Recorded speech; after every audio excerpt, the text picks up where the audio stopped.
ennemis, mais après résultat, après avoir rentré en nous-mêmes, vous comme moi, chacun d'entre nous, nous avons inscrit notre nom dans le livre de vie, parce que nous avons pris la décision de lui donner notre vie. Amen.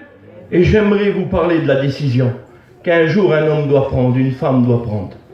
Quand on est véritablement certain que le Christ est vivant, et quand on est persuadé ou on est tracassé par diverses questions, par diverses réflexions dans notre esprit, qui vient traverser notre esprit, et puis qu'on s'aperçoit qu'avec le temps, que c'est la vérité, on est obligé de prendre la décision. C'est quelque chose après, c'est un feu qui brûle en vous, comme il brûle en moi, ce qui s'est produit pour vous, comme ce qui s'est produit pour moi. Écoutez, c'est un feu aujourd'hui qui s'est réveillé en vous, et Dieu veut plus que ça. Il veut des personnes levées ce soir. Il veut des engagements. Écoutez, je vous mets devant la réalité, vous comprenez? Quand Jésus va prêcher, bien qu'il est le Christ et qu'il va commencer à parler à ce peuple de l'époque, il va dire, repentez-vous, il va prendre la succession de ce que Jean le Baptiste annonçait, et quand il disait cela, il annonçait la grâce et le salut, mais il proposait aussi de suite le baptême pour pouvoir rentrer dans l'église et être un enfant de Dieu, être démontré, montré autour de vous et autour des hommes que vous êtes des chrétiens. Et la seule possibilité aujourd'hui de vous afficher et de dire, ça y est, j'ai pris la décision, c'est de dire, je te donne mon cœur, je te donne ma vie, je m'abandonne à toi et je m'engage pour le baptême. Amen. Amen. C'est ça la décision. Vous pourrez encore tourner l'année prochaine. Vous pourrez encore vous sentir bien l'année prochaine. Vous pourrez encore venir vers nous et on vous accueillera les bras ouverts parce qu'on vous aime et c'est une vérité. Parce qu'on vous respecte et c'est une vérité. Mais aujourd'hui, il y a quelque chose que tu dois faire. C'est bien beau d'avoir tourné, c'est bien beau d'avoir écouté les prédications, c'est bien beau d'avoir dit, il parle bien et puis il annonce bien la parole de Dieu, mais c'est pas ça qui va te sauver. Ce qu'il va te sauver ce soir, c'est de lui donner ta vie. Et ce soir, tu en as la possibilité. Tu en as le pouvoir parce que tu es ici, parce que tu as compris depuis des mois, parce que tu es persuadé dans ton cœur que ce que nous faisons, ce que nous annonçons, la vie que nous avons est quelque chose que tu désires, est quelque chose que tu veux avoir. Alors tout est à côté de toi ce soir. Que vas-tu faire? Je ne sais, mais fais le bon choix. Prends la bonne décision. Tourne-toi vers Dieu. Tourne-toi vers Dieu. Décision, c'est une qualité d'une personne qui est pleine d'assurance. C'est la décision. C'est un choix qui vous est donné. Un choix. Et puis, si je vous pose la question, et je vais oser le faire, pour les amis qui sont là, est-ce que Jésus est vivant? Levez la main, les amis, les non-chrétiens. Les non-chrétiens, est-ce que Jésus est vivant? Est-ce que Dieu existe? Est-ce que Jésus vous aime? Levez la main. N'ayez pas peur et n'ayez pas honte. Affichez-vous, écoutez. Rentrez dans les problèmes. Rentrez dans les difficultés. Mais mettez en sécurité votre salut.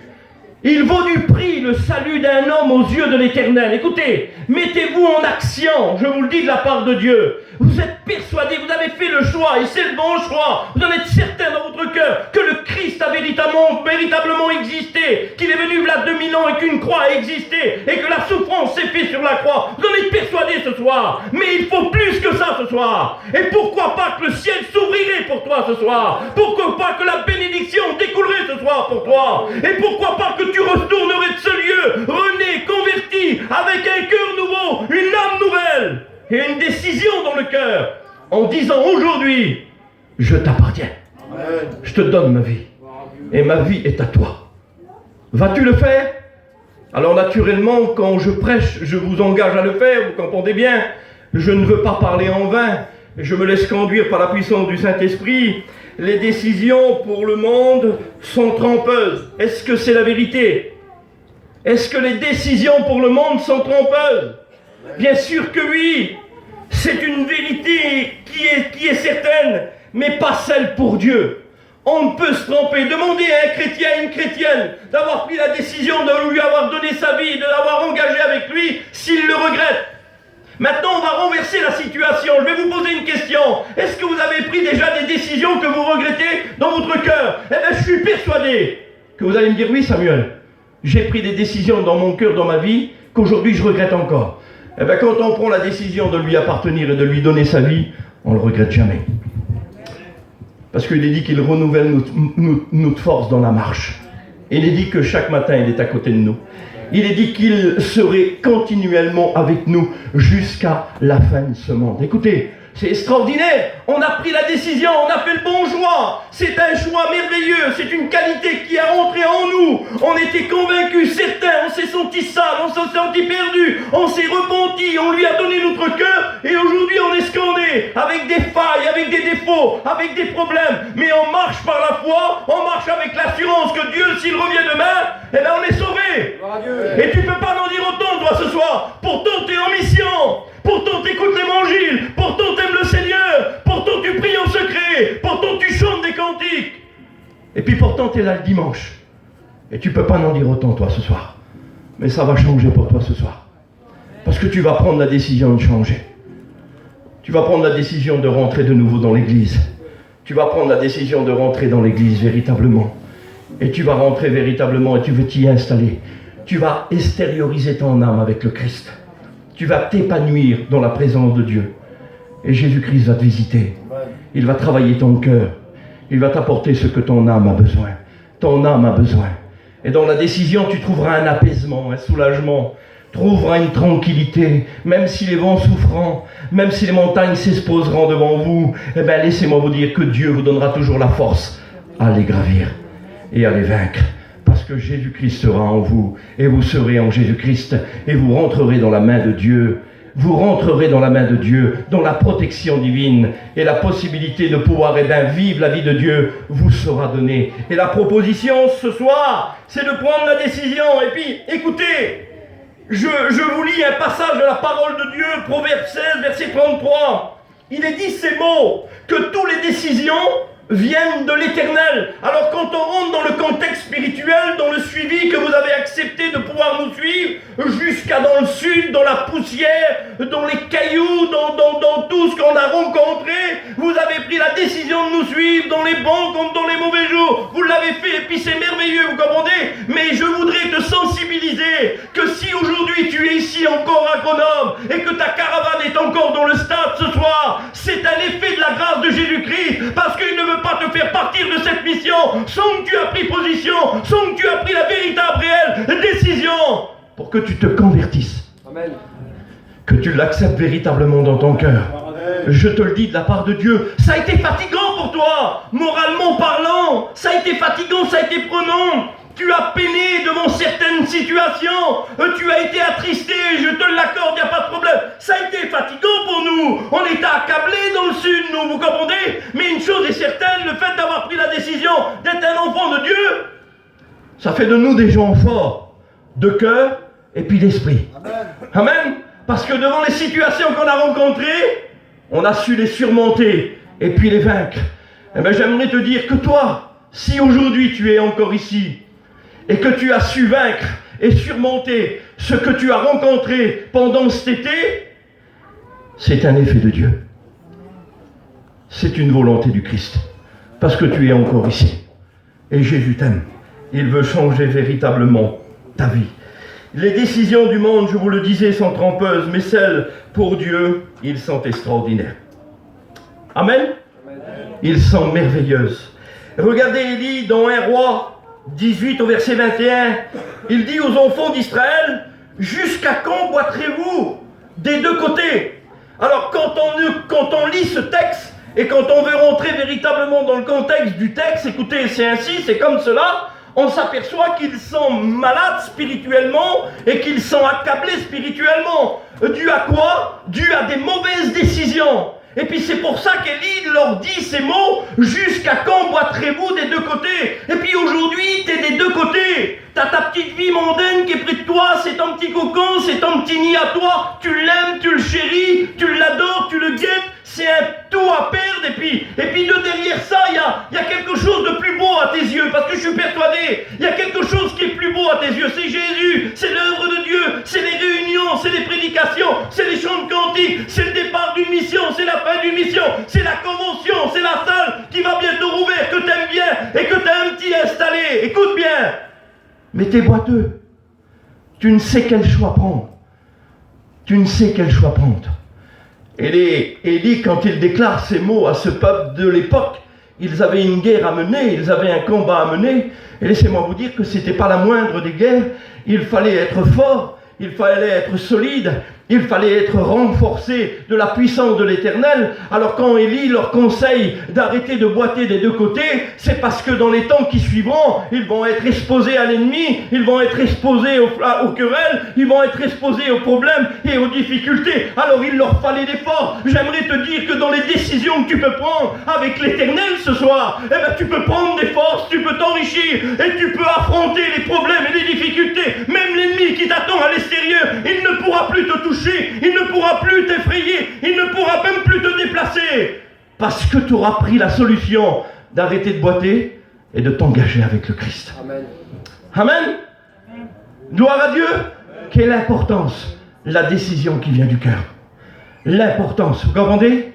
L'importance, la décision qui vient du cœur. Et c'était pas Dieu qui les faisait boiter. C'était pas Dieu, vous comprenez? C'était les mauvaises décisions. Je vous pose une question.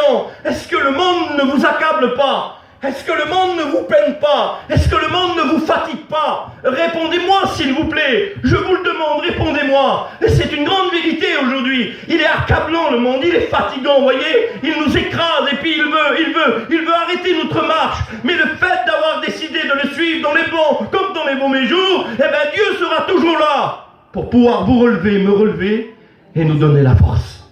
C'était pas Dieu qui les faisait boiter, c'était eux-mêmes, c'était le monde de l'époque, la génération de l'époque. Et puis aujourd'hui tu es là, ce que tu vis je ne le connais pas, ce que tu passes je ne le connais pas, mais Jésus le connaît, voyez-vous, il le connaît, il te connaît, il te voit, il sait qui tu es. Et il voudrait que tu prennes des forces, que ça soit dans ton cœur, que ça soit dans ton esprit. Et il voudrait que tu te lèves tout à l'heure et que véritablement le feu du ciel descende sur ton cœur et que quelque chose se produise où tu pourras le témoigner. Amen. Où tu pourras le dire autour de toi, de ce que tu as rencontré dans cet été en travers ce que tu as écouté. Il est dit de Josué dans 1 verset 7, l'Éternel parle à Josué et lui dit ces mots. Écoutez, Moïse vient de s'éteindre, comme vous le savez, et puis Josué est là. C'était celui qui était dans le silence. C'était celui qui était au pied de la montagne, qui attendait Moïse sur la montagne pendant 40 jours et 40 nuits. C'était celui qui devait prendre le relais et le flambeau de Moïse. C'était celui, voyez-vous. Et il arrive un temps où quand l'Éternel va lui parler, il va lui dire ces mots. Ça y est, il est devant l'Éternel. Il a eu son école.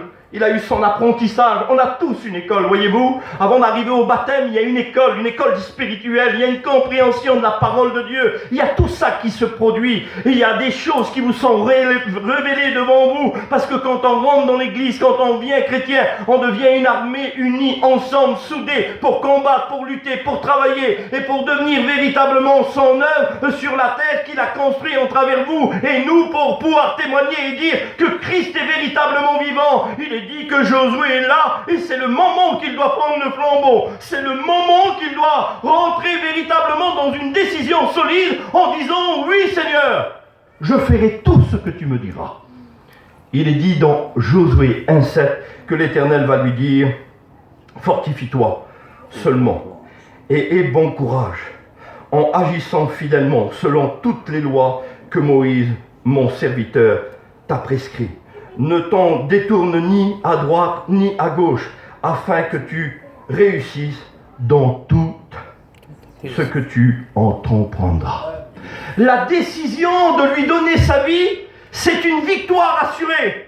C'est un succès assuré. Et puis, dans la réflexion de Josué, on aurait pu le comprendre humainement parlant, parce qu'encore aujourd'hui, il y a des réflexions comme cela au milieu de nous. Après avoir vu ce grand Moïse, le libérateur de l'Égypte, l'homme qui a fait des prodiges par la main de l'Éternel naturellement, au travers les 10 plaies, la libération de tout ce peuple, on va voir cet homme sur une petite désobéissance ne pas pouvoir contempler la préfiguration qui est la nouvelle Jérusalem pour nous, c'est-à-dire Cana, écoutez, ne pas pouvoir le contempler. Alors, quand quand on rentre un peu en soi-même, on aurait pu croire que Josué, à ce moment-là, le doute aurait pu rentrer en lui, en disant, mais attends, c'est bien beau ce que tu me dis, Éternel, mais je voudrais bien aussi que Moïse soit avec moi. J'aurais bien voulu que Moïse, avant qu'il meure, qu'il puisse voir la terre promise. Il ne l'a que contemplée de loin. Il n'a pas pu y rentrer. Ça me désole, ça me décourage. Et puis aujourd'hui, il y a des gens qui sont comme ça. Ils voient des faits au milieu de l'église, ils voient des problèmes au milieu des chrétiens, des chrétiennes. Alors ils veulent s'engager, ils sont véritablement prêts à donner leur cœur, mais ils se posent des questions. Est-ce que c'est la vérité? Est-ce que Dieu existe? Est-ce que véritablement, s'il y aurait un Dieu, est-ce qu'il y aurait tout ce que je vois, tout ce que j'écoute autour de moi? Arrête de poser des questions ce soir. Parce que tu ne pourras pas éviter la vérité qui est devant toi. Et tu ne pourras pas la détourner. La vérité est dans ton cœur. Elle est rentrée depuis un certain temps dans ta vie. Et elle est en train de faire un nid. Elle grandit. Et ce soir encore, la parole de Dieu est en train de t'arroser pour pouvoir bien grandir. Et voyez-vous, Josué ne se pose aucune question. Et puis arrête de te poser des questions. Je te le dis de la part de Dieu. Arrête de te poser des questions. Arrête de te poser des questions. Jésus est là ce soir. Il est là pour toi. L'Éternel te parle ce soir. Et l'Éternel sensibilise ton cœur. Arrête de te poser des questions, je t'en supplie. Josué ne va pas se poser des questions. Il est dit qu'il va courir et qu'il va accepter ce que Dieu va lui donner, le flambeau, la continuité. Il va conduire un peuple, il va ramener un peuple dans la nouvelle terre que Dieu avait promis à ses ancêtres. Écoutez, il va le faire magistralement, d'une manière extraordinaire. Et en travers les combats qu'il va mener, les tours comme Samuel citait ce matin dans la parole de Dieu, en travers la recommandation de l'Éternel, le fait de prendre la décision de lui appartenir, eh bien, il y a des riches bénédictions qui nous attendent. Il est dit que Josué arrêta le soleil. Il est dit que Josué arrêta le soleil. Et TG en a parlé. C'était un homme de foi. Hein. Il a pris la décision de faire ce que Dieu lui avait confié de faire. Il est dit que Josué va faire passer toute l'armée dans le fleuve du Jourdain à pieds nus. Écoutez, il est dit que les murailles de Jéricho vont s'écrouler. Parce qu'il va faire 7 fois le tour des murailles. C'est ça les frères. Écoutez, je crois que c'est une décision pour lui qui a été bénéfique. Une décision qu'il va voir la gloire de Dieu se manifester en lui. La puissance de Dieu rentrer en lui. Écoutez, quand on prend la décision de le suivre, quand on prend la décision de l'accepter, écoutez, quand on prend la décision de dire Seigneur, je veux œuvrer, je veux travailler, je veux être un modèle, Dieu va préparer des choses que vous accomplirez, que vous pourrez réaliser. Écoutez, et c'est une grande vérité. Eh bien, Josué va l'expérimenter. Il va le faire d'une manière extraordinaire, où les gens vont témoigner d'eux. Vous avez vu aujourd'hui des gens qui ont pris la décision de suivre le Seigneur dans certaines vies, des vies négatives, des vies véritablement ténébreuses. On voit aujourd'hui des lumières, des soleils. Vous témoignez, on témoigne d'eux. T'as vu le changement? T'as vu la vie qu'il avait? Tu as vu la vie qu'il a maintenant? C'est un changement total. Ah oui, il a pris la décision de suivre le Seigneur. Amen. Et quand on prend la décision de suivre le Seigneur, c'est un changement total. Amen. C'est une paix et une joie qui rentrent dans les cœurs. Et voyez-vous, Josué va le faire, et puis je vais terminer. Je vais terminer sur un point. Il y a une décision qu'un jour quelqu'un a prise, et qui encore aujourd'hui n'a jamais été égalée. Encore aujourd'hui, cette décision n'a jamais été égalée. Vous savez, c'est qui a pris cette décision? C'est le Fils de Dieu. Il est dans son ciel de gloire. Il est près de son Père. Il est entouré de myriades et de milliards d'anges. Il est loué journalement, tous les jours, nuit et jour. Et là, il prend la décision. Il voit l'humanité à la perte. Il voit l'humanité en ruine. Il fallait qu'un salut vienne toucher toute l'humanité complète. Et il est dit dans Ésaïe 6, verset 8, que Jésus va dire à son Père, en travers la prophétie d'Ésaïe, « Père, moi j'irai. » Quelle décision, les frères. Amen. Elle n'est pas égalable. Aucun homme, aucune puissance, aucune technologie, aucune possibilité à l'être humain d'égaler ce que Jésus est venu faire.